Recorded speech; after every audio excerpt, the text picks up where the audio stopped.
Mais um episódio do nosso Quem Age Pode. Pode. Temos uma história aqui. Deixa eu beber, né, Vanessa? Não esqueça. Temos um convidado.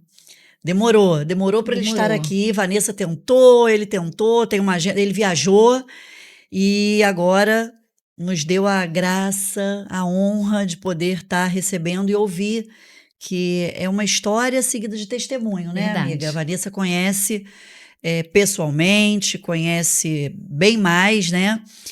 Mas vamos lá. Do crime à cruz. A história de um ex-faccionado que hoje prega o evangelho.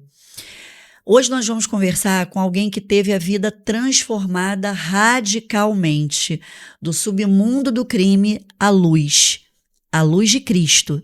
Seja bem-vindo, Pastor Maurício Torres. Muito obrigada, pastor, muito obrigada mesmo por dividir conosco e com todos os nossos seguidores, né, do Quem Age Pode. Eu tenho certeza absoluta que vai agregar bastante esse testemunho, né? Que eu não chamo de história, chamo de testemunho. Pastor Maurício é presidente da ADEPOL, né? Assembleia de Deus de Poço Largo. Seja muito bem-vindo. É um prazer, Vanessa, Bia, prazer falar com toda a galera aí, desejar a vocês uma boa tarde e vamos que vamos, né? Vamos falar um pouco do que Deus fez e tem feito na minha vida. Amém. Vamos lá. Então vamos começar, né? Iniciando, a gente quer agradecer primeiramente a Lana Semijoias. Verdade. Né? Que é a nossa empresária parceira, nossa amiga, e a gente está aqui adornada com as semijoias dela. Bruna Automaquiagem, que também tem a empresa junto com o marido Pedro, de filmagem, fotografia. Pro lado feminino. Isso aí, então vão lá, segue também o nosso canal do YouTube, vai lá, se inscrevam, o nosso podcast Quem Age Pode e o nosso Instagram. Quem Age Pode também, pode com demudo de podcast. Exatamente. Pastor Maurício, como era a sua vida antes de conhecer Jesus e o que te levou a entrar numa facção? Bom, eu fui nascido e criado dentro da igreja, né? Meu filho de pastor, filho de missionária, meu pai serviu a Igreja Assembleia de Deus durante 47 anos como pastor. Eu sou o filho mais velho de 5 filhos que meus pais tiveram. Minha mãe é missionária. E aos 14 anos, Vanessa, eu fui enfeitiçado, se eu posso usar esse termo, pelo mundo. Os prazeres, a beleza que o mundo oferece para a juventude na minha idade, na época. Eu fui enfeitiçado e acabei me afastando do evangelho da igreja. E eu saí por uma vigília, e no meio do caminho eu me extraviei e acabei indo pro baile. O baile funk, um encontro de equipes de som da época, se usava muito, né? A guerra de equipe de som. O senhor sempre foi do Rio? Sempre, nascido e criado no Rio. Sim. Morei. Época de Furacão 2000, Furacão então. 2000, Cashbox, A Coisa. Isso. Que isso, hein? E acabei entrando no baile. Eu saí de casa crente e voltei no dia seguinte de manhã desviado. Endemoniado. Naquela noite eu bebi, eu fumei, eu cheirei e virei as costas para o evangelho, virei as costas para uma possível carreira de futebol, que eu já jogava, né, pelo Flamengo, e abandonei tudo e ingressei no mundo das drogas. E automaticamente eu fui convidado a fazer parte da facção da comunidade onde eu morava, a Vila Kennedy. Eu sou nascido e criado dentro da Vila Kennedy, VK. E assim começou a minha história no mundo das drogas e do crime. Foram 11 longos anos servindo ao mundo do tráfico e mergulhado no mundo das drogas. Muito desgosto ao meu pai, minha mãe. Automaticamente meu pai, por uma postura bem rígida de militar, ele não aceitava que eu vivesse dentro de casa e vivendo uma vida das drogas e do tráfico. Então, houve um desacordo e eu acabei saindo de casa. Quando eu saio de casa, o tráfico me abraça. 14 anos, né? Aí eu, com 14 anos. E quando eu mergulhei. De cabeça. De cabeça. foi uma trajetória muito dolorosa, porque eu mergulhei, não fui na superfície, eu mergulhei ao fundo. Então, acabei me tornando gerente de boca de fumo, e aí acabei me tornando conhecido. Bom, e assim foi meu início no mundo das drogas e do tráfico. Um consumo absurdo de maconha. Eu era pouco usuário de cocaína, só em datas específicas, mas meu consumo de maconha diário durava em torno de 80 a 100 trouxas de maconha por semana. Meu Deus. A média de 12, 15 trouxas de maconha por dia. Esse era o meu consumo de maconha. Cocaína, aos finais de semana, quando eu tinha que me retirar de dentro das comunidades para ir para lugares reservados, para não ser, como diz na linguagem, não sofrer um bote dentro da favela. Eu me tornei gerente, e o gerente não pode ficar exposto. Sim. E eu saía aos finais de semana, e quando eu saía para hotel fazenda, essas coisas, e lá aí sim eu consumia a cocaína, mas a maconha, isso era manhã, tarde e noite. Normal, né? Vivia. Virou um normal, né? Um novo normal. Pastor Maurício, e existia algum tipo de fé nesse ambiente? A gente, quando está nessa vida mergulhado, a gente ouve muitas coisas, né?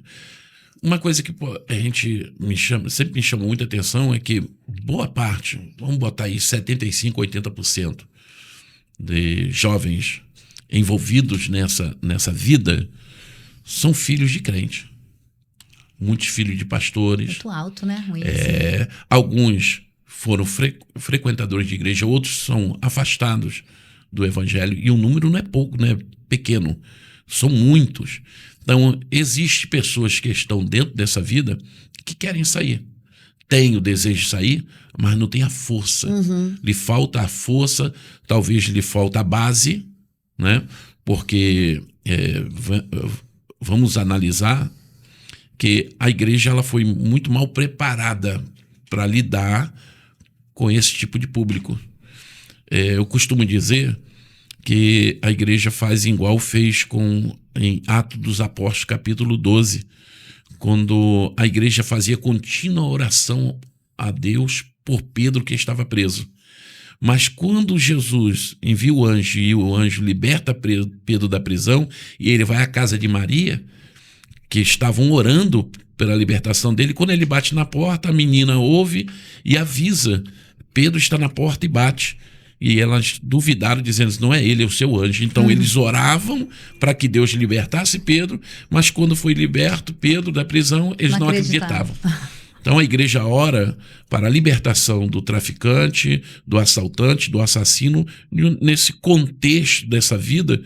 E quando Jesus liberta, a própria igreja de Coroa duvida da transformação de tal pessoa. Sim. E não se preparam para lidar. Por quê? Não é só ser liberto das drogas, mas quando isso acontece, tem uma vida atrás que precisa de atenção. Se tem problema com justiça, se tem tempo de prisão a ser cumprido, e a igreja não se prepara para lidar com esse tipo de público. Então, quando eu vim para o evangelho, a fé existe. Eu queria muito sair, mas tinha uma realidade. Eu não podia virar as costas, simplesmente sair fora. Que você já está preso, aprisionado literalmente a muitas coisas, né? Tá refém daquilo ali, né? Perfeito. Se torna refém. E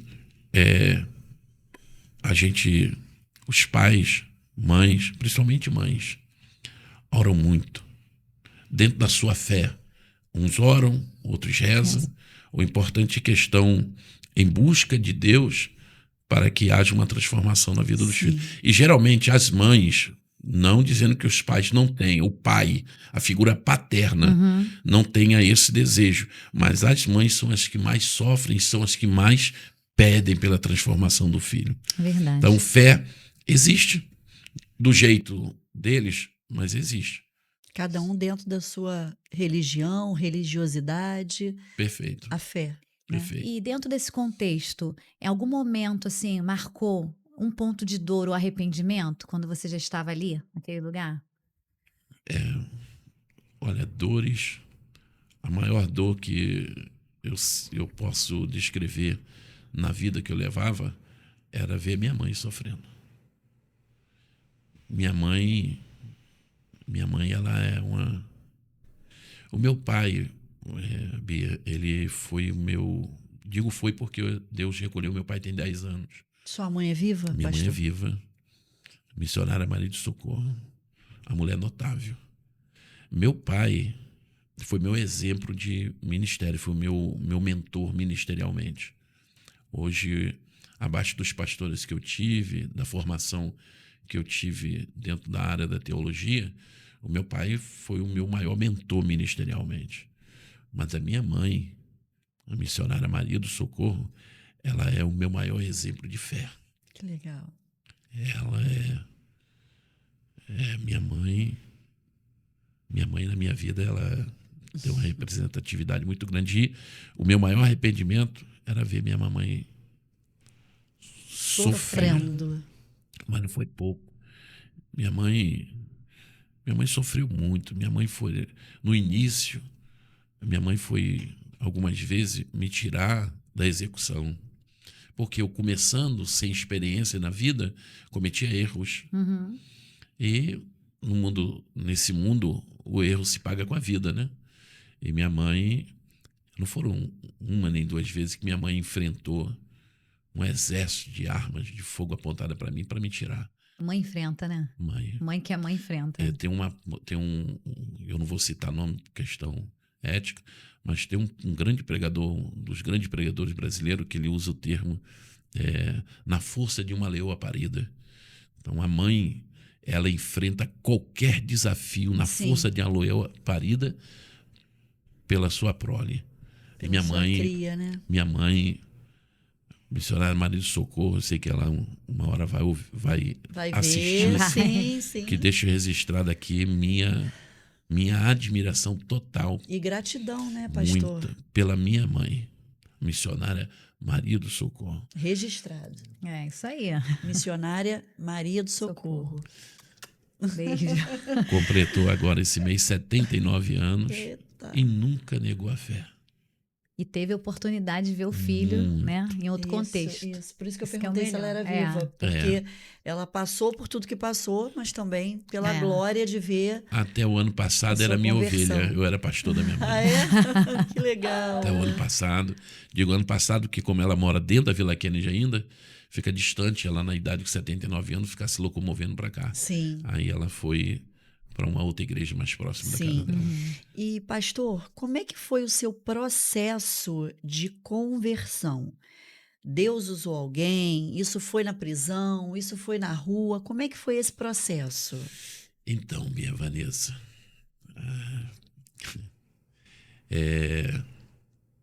tinha um rapaz que era meu soldado do tráfico, e ele se converteu. Fazia 8 meses que eu não o via. E numa sexta-feira nós recebemos a orientação de invadir uma comunidade rival. E eu organizei todo o exército para fazer essa invasão, e tem uma igreja nos fundos da comunidade, próximo a um campo. E eu fui nesse culto na sexta-feira, antes de fazer isso, eu fui no culto para receber a oração. E lá, esse rapaz que se converteu, e eu faço usar o direito de não citar o nome, Sim. Lógico. ele me entregou uma profecia. Ele disse para mim, Deus usando ele, que Deus permitiria que eu descesse à sepultura. Que Deus tinha um plano na minha vida. Aí eu fiquei revoltado na hora, não aceitei aquilo de bom grado, saí. Quando foi num domingo, isso foi na sexta, no início da noite, no domingo pela manhã, horário de escola bíblica dominical, Esse mesmo rapaz, ele foi na minha casa, bateu na porta, minha esposa atendeu, e quando minha esposa atende, ele estava falando em línguas estranhas, e minha esposa disse, olha, estão te chamando aí. Quando eu cheguei na porta, de arma em punho, né? Aí ele olhou para mim e disse, o Senhor te quer na casa dele agora para te dar o grande livramento. Pegou na minha mão e me arrastou até a igreja. Passamos pelo campo de futebol, chegamos na igreja.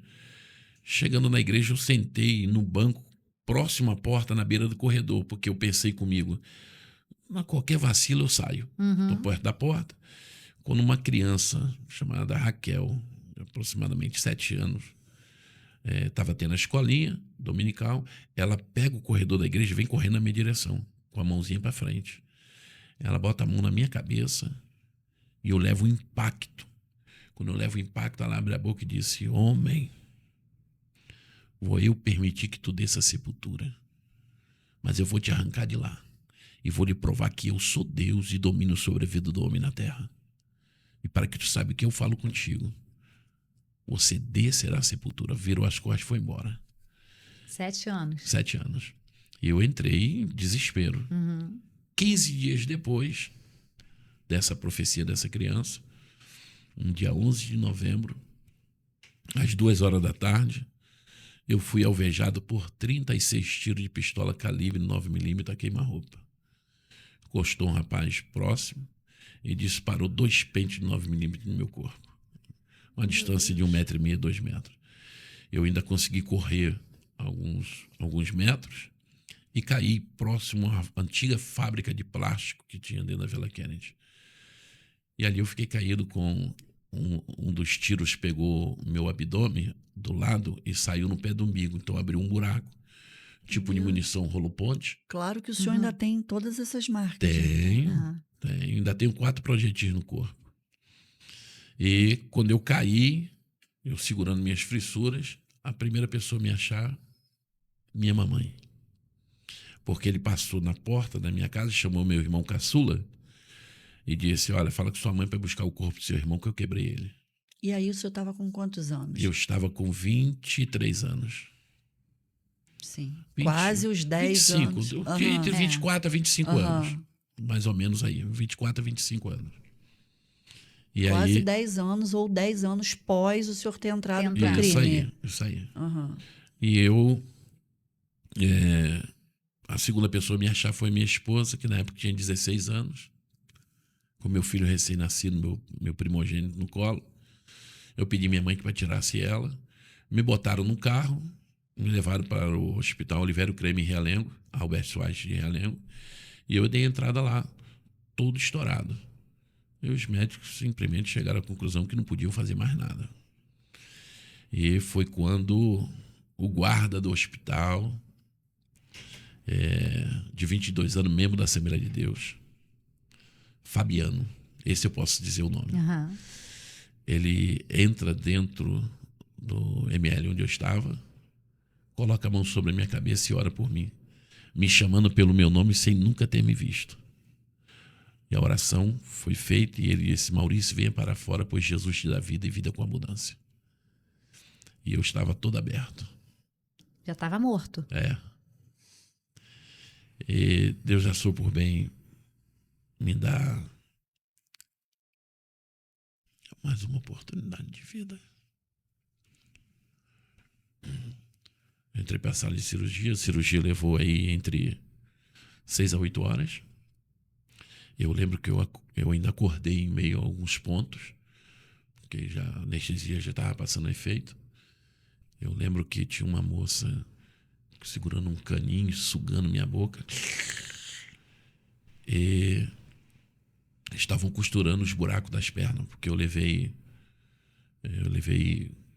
4 tiros no fêmur direito, um tiro no joelho direito, um tiro na tíbia direita, 5 tiros no fêmur esquerdo, um tiro no joelho esquerdo, um tiro na tíbia esquerda, um tiro no perônio esquerdo, um tiro na virilha esquerda, 5 tiros no peito, 4 tiros no abdômen, 5 tiros nas costas, 5 tiros nas nádegas, 2 tiros no braço e no antebraço direito.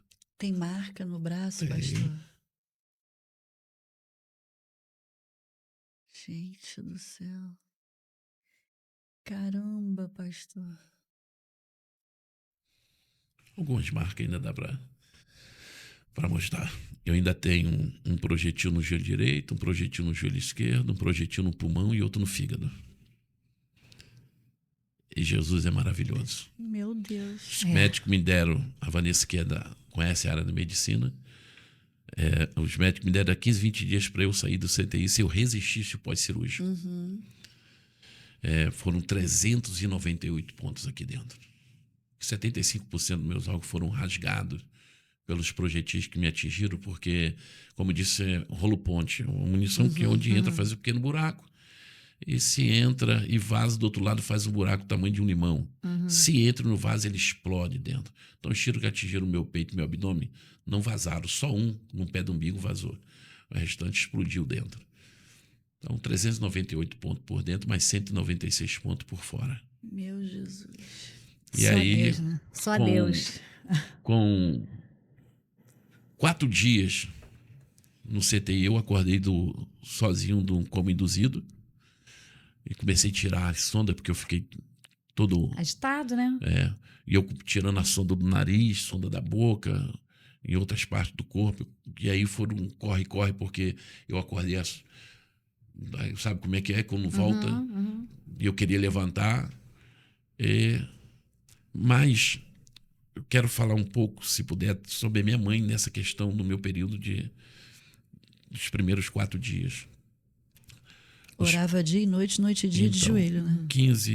Os médicos me deram de 15 a 20 dias para eu sair do CTI se eu resistisse pós-cirúrgico. A minha mãe, quando eu disse que ela é uma mulher notável, a minha mãe, ela acampou na porta do hospital durante 4 dias. Minha mãe não dormia, não se alimentava, não tomava banho. Com uma fotinha minha 3x4. E a oração da minha mãe era só: Jesus, devolve meu filho para mim. E 4 dias depois, Jesus resolveu devolver. E assim foi. Mãe de joelhos, filhos de pé. Sempre. Verdade. Sempre. Respirou? Respirei. E como foi sair desse meio, pastor? Qual foi a maior prova, assim, de que Jesus já te libertou de verdade? Nesse processo, né? Porque você entrou num processo, né? E Vanessa, eu fui embora para Bahia, né, para casa da minha avó paterna, um lugar chamado Guararema. Que não é fácil sair, né? Não. E eu fui para lá, após sair do hospital, com 33 dias. Nós recebemos... Minha mãe estava do meu lado. Minha esposa não ia me ver, porque ela nunca me fez uma visita no período, porque ela não queria me ver como estava. Muito nova também, né? Ela tinha 16 anos. Caramba. Vocês estão casados até hoje? Temos 5 filhos, 3 netos. Naninha. Minha esposa, Apaixonada. Ela é ciumenta, hein? Ela não é metade da minha laranja, ela é minha laranja completa. Minha mulher, ela vai assistir, eu te amo, meu amor. Beijo, lá, Naninha. Fala pra Naninha lá. Eu te amo, viu? Deixa registrado que eu te amo, você é a mulher da minha vida. 5 filhos, 5 pastor. filhos. E na Bahia... Como? Peraí, a gente já tá na Bahia? Eu saí do hospital. Ele saiu do hospital, mas ele teve que... Eu tive que sair do Rio. meio. Eu fui para Bahia, para Buararema, próximo a Ilhéus, Itabuna, interior. Com Naninha. Com minha esposa e meu filho recém-nascido. E cheguei lá, me apresentei a minha avó. Quando ela me viu o estado, eu menti. Eu falei que eu tinha resistido a um assalto. Mas... plantão do jornal, minha foto estampada, foragido. Minha avó, quando viu, não nos quis deixar ficar lá, com medo, com receio. Lógico, E eu e minha esposa e meu filho acabamos virando mendigos. Fomos morar na rodoviária de Itabuna. Foram 30 dias. Minha tia, não sei como, descobriu e mandou as passagens, comprou as passagens e mandou de volta para o Rio. Só que chegando aqui, eu não tinha para onde ir. E aí que entrou uma igreja ali no Itaipu, no Goiabão, antigo Goiabão, Uhum. a 12 esquina com a 20. Pastor Benedito, eu posso dizer o nome, e a pastora Lé me receberam dentro da igreja e me botaram para morar dentro da igreja. E aí veio um processo, porque eu não tive tratamento. Eu tive que vencer a dependência química, a vontade, Nossa. na fé e com a ajuda de Deus. Foram várias vezes que a ambulância foi chamada para me tirar dentro da igreja porque eu estava com a cabeça quebrada. Porque eu pedi ao pastor, me tranca dentro da igreja que eu sei que eu vou querer usar droga. Então, trancava e eu dava com a cabeça na porta de ferro. Foi um processo muito doloroso. A minha vontade de querer parar, abandonar tudo, e o auxílio que eu tive da minha esposa, que largou a mãe e os irmãos para viver comigo, um pastor semi-analfabeto, que não sabia ler, ele pedia para alguém ler a Bíblia e depois que lia, ele pregava em cima do que foi lido. Mas ele dizia, lê o livro tal, capítulo tal, versículo tal, mas ele sabe o que estava escrito. Não me pergunte como. Ele é vivo ainda? Ele é vivo, pastor Benedito. Hoje está bastante debilitada a saúde. E foi assim que eu comecei. Então, eu passei por todo um processo dessa maneira. Até que,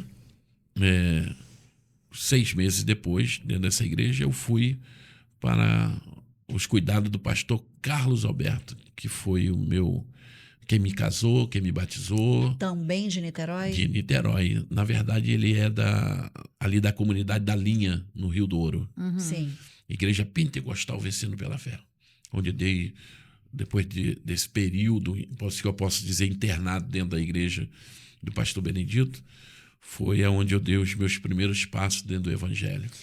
Então, só para a gente poder entender, dos 36 tiros, da internação do hospital, do fugir, ir para a Bahia e voltar para Itaipu, para dentro dessa igreja, morou na rua 30 dias, voltar para o Rio, para Niterói. A gente está falando o quê? De 2 meses? Não. Do sair do hospital. De sair do hospital até morar em Niterói? Até ir para Bahia, voltar para... Então, passei 30 dias na Bahia.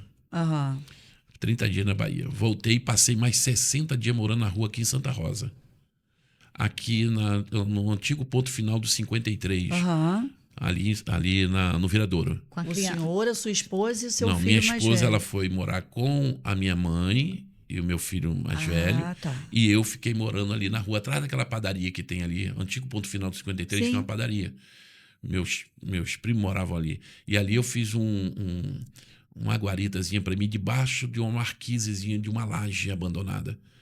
Eu cerquei de madeira, botei uma tábua, minhas roupas na sacola e eu passei ali 2 meses dormindo ali. Foi quando eu resolvi a mudar totalmente de vida. E teve essa ajuda do pastor Benedito. Aí do pastor Benedito eu passei 6 meses com ele. De lá eu fui para o pastor Carlos Alberto, a Igreja Pentecostal Vencendo pela Fé, lá na comunidade da Linha, no Rio do Ouro.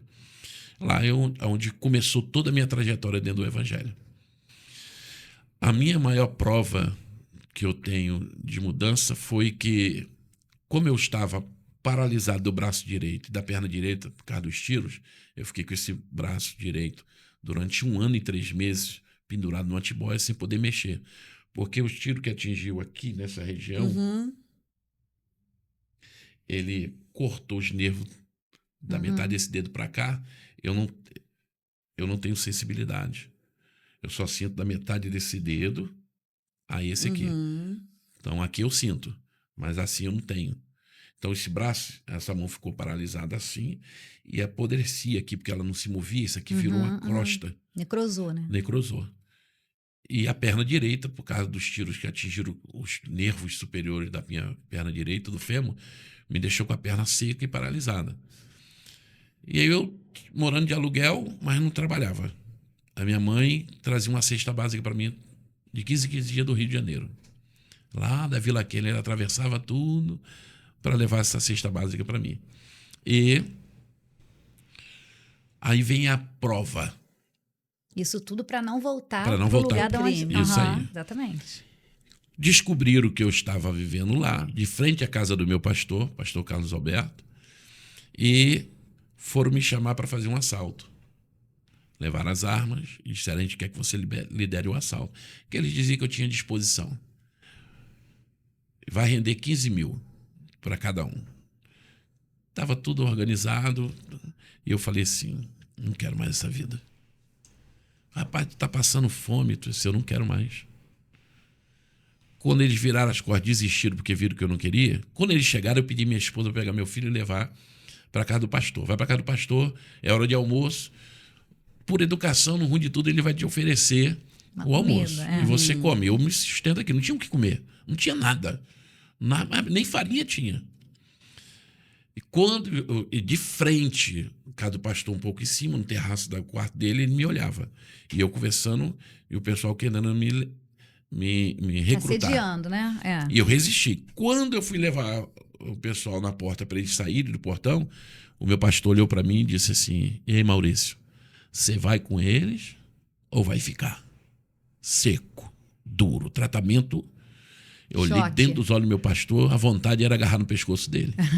Mas eu olhei e falei assim: pastor, se eu tivesse me convertido a Jesus, eu iria. Mas como foi Jesus que me converteu a ele, eu não vou, pastor. Ele: então sobe para comer. E aí essa foi uma prova de que eu realmente estava no caminho da transformação. Foi esse processo, eu estar passando por essa necessidade. E olha que eu tinha uma vida bastarda, eu tinha muito, na vida que eu levava eu tinha muito dinheiro, eu tinha casa, eu tinha motos, eu tinha tudo, eu tinha chácara, tinha apartamento. E eu saí apenas com a roupa do corpo do mundo do crime. Eu saí com a calça de moletom, um chinelo Kenny e uma camiseta. E baleado, né? E baleado. E não foi pouco, né? Não. E assim foi a minha prova. Eu sempre entendo que... E sempre, os meus primeiros 5 anos de evangelho, eu tinha que mudar constantemente porque não era dentro do que era meu. Ou era de favor, ou morar de aluguel, não tinha dinheiro para pagar aluguel, tinha que sair. Foram 35 mudanças em 5 anos. E todas elas eu fui morar com a boca de fumo no meu portão. Então, o meu primeiro emprego que eu arrumei, o meu primeiro trabalho que eu arrumei, foi na casa de um grande comentarista esportivo em memória, Dr. Teixeira Reiser, em Itaipu. Eu trabalhei de pintor, pintando a casa dele, recebi meu primeiro pagamento. Primeira vez que eu recebi um pagamento Limpo. Quando eu cheguei dentro de casa, fui com as compras, ainda com dinheiro no bolso, aí veio o inimigo. Tu tá com dinheiro, compra um pó, compra uma cerveja, esse negócio de crente. E aí veio a briga. Eu chamei minha esposa e falei, já tinha 2 filhos, o Neemias já tinha nascido. Eu falei para ele: o diabo tá mandando eu comprar droga e bebida. E eu vou ter que provar para mim mesmo que eu tô liberto. Ela: o que você vai fazer? Eu desci, peguei o dinheiro no bolso, saí, andei a comunidade da linha todinha, fui para lá perto do Brizolão, antiga garagem da Amparo, perto da entrada do Rio do Ouro. Fui lá e retornei. Tomei uma Coca-Cola, KS, voltei para casa. Quando eu cheguei em casa, minha esposa: e aí? Eu falei: tô liberto. Glória a Deus. Meu Deus. Assim, esse chamado, exatamente quando que começou esse chamado pastoral? E assim, quando o senhor, o que o senhor mais sente no coração quando o senhor prega hoje? O meu chamado pastoral, se eu disser para você que no início eu tinha esse desejo de ser pastor, no início da minha trajetória no evangelho, não. Eu tinha vontade de pregar. Meu pastor Carlos Alberto, foi, eu digo meu pastor porque até hoje eu o respeito assim, ele me deu um texto bíblico quando Elias ele profetiza contra Acabe, o rei Acabe, e Deus manda ele se esconder. Agora vai para Sarepta. Eu tenho ordenado lá uma viúva que te tome conta. E durante 3 anos e meio, Elias ficou no anonimato. Aí depois disso, Deus disse para ele, agora mostra-te a Israel. Então meu pastor usou e disse, Maurício, você precisa ficar no anonimato. Você não pode ser visto, você não pode ser notado, você não pode estar nos holofotes. Você vai passar um período de aprendizado. E meu pastor foi me moldando. Nessas horas, quem não é visto não é lembrado, que Isso, bom, né? é isso aí. Nesse momento, que bom, né? E assim eu obedeci. Comecei a estudar, tomei um gosto pela leitura, e você sabe que eu abandonei a escola muito cedo, com 14 anos, na quinta série primária, na época era quinta série primária. Não cheguei a cursar a sexta. E o mundo do crime nos coloca muitos erros de dicção. Gírias. Nós foi. Sim. Nós fomos. E eu tinha muito isso. Eu carreguei muito isso. Então, o meu pastor disse, Maurício, você precisa primeiro corrigir. Um dialeto, né? Isso é postura na hora de andar, postura na hora de sentar. Você, como homem de Deus, não pode ter esses trejeitos do mundo do tráfico de bandidos. Você precisa corrigir isso. Eu não vou te autorizar você pegar no microfone para pregar enquanto você estiver com essas manias. Então, minha esposa foi quem contribuiu. Lá vem Naninha de novo, sendo bênção. Minha esposa, ela começou a corrigir minha postura na hora de andar. Porque como eu vivi dos meus 14 até os 24, 25 anos, um tiracolo de fuzil na bandoleira, tinha mania de carregar o peso para baixo. Então eu pegava a Bíblia e botava aqui e ia gingando igual pato. E ela se postura, você agora é crente. A Bíblia pesa mais. Hein? Postura. Você agora é crente. Então, a leitura da Bíblia foi quem ajudou a corrigir os meus erros de português. E a minha esposa. Essa palavra está errada. Isso aqui é o certo. Então, até que eu comecei a estudar e a Bíblia me encantou. Eu fiquei tão encantado pelas narrativas, principalmente os evangelhos, que eu comecei a mergulhar dentro da Bíblia, ler a Bíblia. Como não tinha nada para fazer, tinha, mas não podia, eu pegava a Bíblia às 6 horas da manhã, sentava debaixo de um pé de abacate e lia a Bíblia direto até às 6 da tarde. 6 da tarde entrava, tomava um banho, se arrumava para a igreja. Aí voltava da igreja e ia ler a Bíblia. Então minha vida ficou, no início, orar, cultuar e ler Bíblia. Orar, cultuar e ler Bíblia. E foram assim durante 5 longos anos. Então eu peguei gosto pela leitura, peguei gosto por estudar a Bíblia. Meu pai começou a investir em mim, começou a me dar apostilas, livros para eu ler. Livros e apostilas que tenho até hoje, guardo comigo. Todas as Bíblias que eu ganhei. Minha primeira Bíblia, é a que eu uso para pregar até hoje, está guardada para que, se Deus chamar um dos meus filhos ao ministério pastoral, o primeiro que Deus chamar para o ministério pastoral vai receber de presente minha Bíblia, que é toda programada, toda marcada, né? São 30 anos ministrando com ela, estudando nela. E aí, quando eu senti a chamada, foi quando eu fui evangelizar pela primeira vez. Falar de Jesus na rua. E eu tomei falei assim, eu preciso fazer alguma coisa. É um fôlego, né? Eu me senti confrontado por Deus. Eu senti Deus falar ao meu coração dizendo, chegou sua hora. Me disponibilizei ao meu pastor. E aí fui a obreiro, a diácono, a presbítero, a evangelista. E no dia que eu fui ser ordenado pastor, o meu pastor me colocou de joelho e ele leu para mim Atos 20, 24. Mas em nada tenho minha vida por preciosa, contanto que cumpra com alegria a carreira e o ministério que recebi do Senhor Jesus para dar testemunho do evangelho da graça de Deus. Quando ele leu isso para mim, ele falou assim: você precisa amar, amar, amar, amar, amar, amar. E por uns 1 minuto e meio ele só usou o termo amar e depois disse: e acima de tudo amar as almas acima da tua própria vida.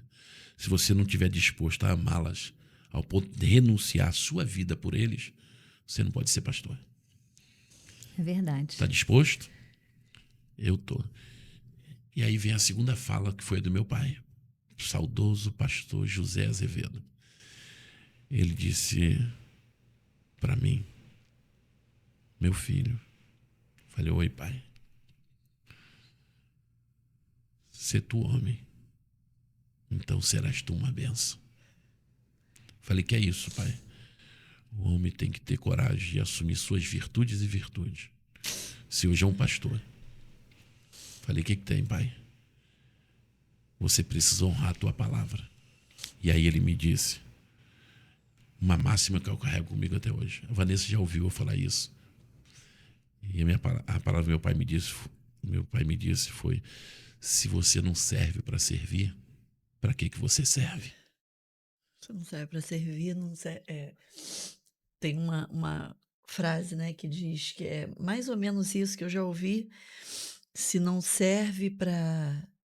você não vive para servir, não serve para viver. Aí eu aprendi a servir. Hoje eu sirvo. Eu costumo dizer que eu não sou pastor da minha igreja. A priori eu sou pastor do reino. Não trabalho para o crescimento da minha igreja. Trabalho para o crescimento do reino de Deus. E sirvo a igreja pregando. É a única coisa que eu sei fazer. Eu não sei tocar instrumento, não sei cantar. Sou péssimo cantando. Eu não me atrevo nem bater palma no culto, que é para não atrapalhar os músicos. É igual a minha. Não tem coordenação. Não tem. É isso, eu sei bem. Então o que me restou foi orar e ler um pouco de Bíblia e ensinar um pouco. Então mergulhei, fui estudar, 15 anos estudando. Pregar hoje para mim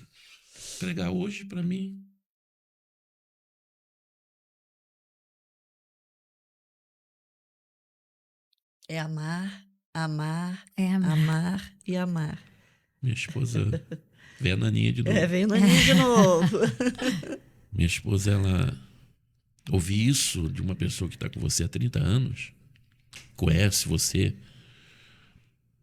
no público e nos bastidores, para mim, ela, toda vez que eu vou pregar, que ela está presente, que ela filma ou bate uma foto, ela bota no status dela e ela diz assim: tenho orgulho do homem que você se tornou. Sou sua fã número 1. Amém. Que gracinha. Pastor, que mensagem você deixaria para jovens em risco ou que estão hoje, né? Que a gente vê que realmente a idade aí que você falou, 14 anos, né? É adolescência, né? Que geralmente é onde as pessoas são realmente aí manipuladas, envolvidas para entrar nesse lugar de crime. E principalmente para as mães e familiares que choram por um filho que está perdido. Vanessa, eu gosto muito da filosofia. Eu estudei muito filosofia. E essa é uma frase da filosofia que eu vou usar e que se encaixa bem nisso. Coisas erradas começam a acontecer na nossa vida quando pessoas erradas começam a fazer parte dela. Coisas erradas só deixarão de acontecer em nossa vida quando pessoas erradas deixarem de fazer parte dela. Meu conselho que eu dou para a juventude é: cuidado com as suas escolhas de amizade. Cuidado com a roda que você frequenta. Porque eu fui influenciado. Eu ministrei ontem na nossa igreja, Assembleia de Deus e Poço Largo, lá de Paulo, e ministrei isso dentro desse contexto. O diabo, ele não entra na vida do cristão. Por quê? Porque o Espírito Santo habita em mim. Eu sou templo do Espírito Santo. Então, aonde há luz, as trevas não dominam. Mas o diabo influencia. E o poder de influência do diabo vem pelo que você ouve, pelo que você vê e pelo que você fala. Verdade. Entendeu? o poder do inimigo em minar a mente de um cristão, seja ele com nível de oração e espiritualidade que ele tiver, vem pela influência do que ouve. Então, o que entra em seus ouvidos determina o que sai da sua boca. Os meus olhos, no que ele batem, terá o poder de decidir o que eu vou querer e o que eu vou renunciar. Tudo vem pelo que eu vejo. Eu não sou atraído pelo que eu ouço, eu sou atraído pelo que eu vejo. Então, o que entra em meus ouvidos começa a minar a minha mente. E quando minha mente começa a ser minada, o que eu vejo, que era para ser rejeitado pela minha mente, começa a ser desejado. Então, quando eu começo a fazer parte de grupos de pessoas, de rol de amizades, em que pessoas não temem a Deus, não respeitam as disciplinas simples do lar, como respeitar pai e mãe, respeitar a autoridade, automaticamente minha mente começa a ser minada. E aí o que o jovem vai fazer? Principalmente o jovem que está em formação, né?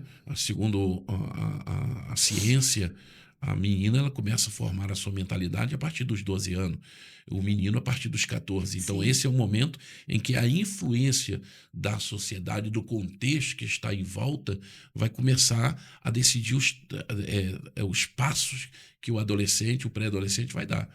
Então, 12 anos para a menina, com quem ela anda? Qual o ambiente que ela frequenta? Quais são os ensinamentos que ela tem? O que ela anda ouvindo? O que ela anda vendo?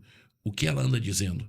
Ao rapaz, aos 14 anos, com quem ele anda?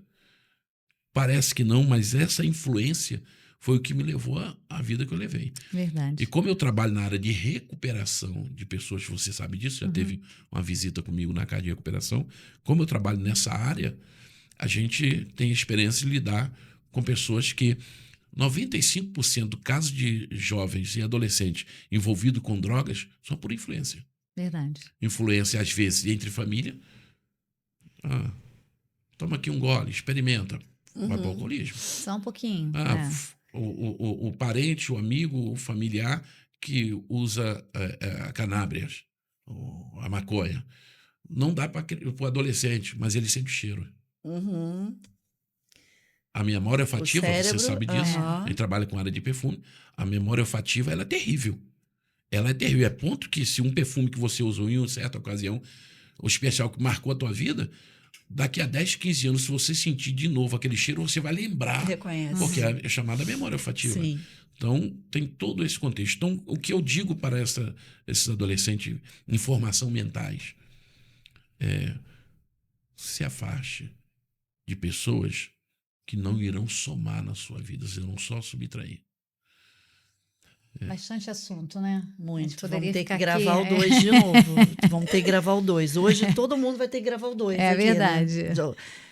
Chegou aqui também, né, o nosso querido Douglas com a esposa Leila para gravar também Pastor. Amém. Já estamos no segundo, né, Douglas? A Leila é a primeira vez. Aqui a gente vem uma vez, a gente quer de novo. Porque o assunto é vasto, né, Flávia? A gente poderia ficar aqui mais tempo falando, mas foi assim, muito gratificante para nós ouvir um pouquinho da sua história. Foi bem sucinta, né? Mas eu sei, tenho certeza que vai agregar muito na vida de muitas pessoas, principalmente dos jovens mesmo que estão aí, né, sendo seduzidos pelo mundo.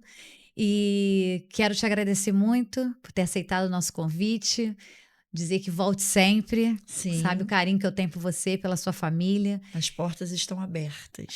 Foi um prazer. Eu queria que eu sempre deixo no final uma palavra, né, para os nossos seguidores. E eu gostaria que você deixasse uma palavra para o coração dos nossos seguidores, que eles possam se sentir abençoados. Eu vou deixar uma palavra para todos, mas o meu alvo principal são os jovens. Aí então, só pode olhar, ó. Então, no livro de Samuel, capítulo 17, narra sobre Davi enfrentando Golias. E a Bíblia vai dizer que houve 2 propostas que Davi ouviu, ainda jovem. E a proposta era o seguinte: quem tirasse a afronta de Israel sobre o gigante Golias, o rei daria a mão da filha em casamento, enriqueceria a família do homem que assim fizesse e isentaria a família de imposto durante toda a terra de Israel. Eliabe, o irmão mais velho de Davi, ele ouviu a interesse de Davi. E o texto diz que após Davi se interessar em tirar a afronta, Eliabe foi tentar parar Davi e pedir que Davi desistisse. Mas Davi permaneceu firme e o texto diz assim: então Davi se desviou dele e foi. Então o que eu quero dizer para você, como eu disse aqui, coisas erradas começam a acontecer nas nossas vidas quando as pessoas erradas fazem parte delas. Coisas erradas só deixarão de acontecer em nossa vida quando pessoas erradas deixarem de fazer parte dela. Então, faça como Davi fez com Eliabe, mesmo Eliabe sendo seu irmão mais velho. Se desvia dele, se afaste, corte caminho, mude de atitude e de comportamento. E Deus será contigo. Deus Amém. abençoe. Glória a Deus. Porque é num caso desse que a gente sempre fala, né? O agir de Deus, mas o nosso agir também. É, Né? O ação, nosso né? querer, a ação. Né? Não existe oração. Deus não é empregado de ninguém. É. Exatamente. Ele diz, faça por onde eu te ajudarei. Chegai-vos a mim e eu me chegarei a vós. Sim. A gente tem um mau hábito de achar que Deus tem que resolver todos os nossos problemas. Isso aí, principalmente no apuro, A né? gente arruma problema para Deus resolver, né? Deus abre o mar vermelho, mas quem tem que atravessar é você. Somos nós, É isso aí. exatamente. Por Muito isso obrigada, que quem pastor. age Pode. Obrigada, pastor Maurício. Até a próxima. Foi um hein? prazer. Tchau. Beijo, gente.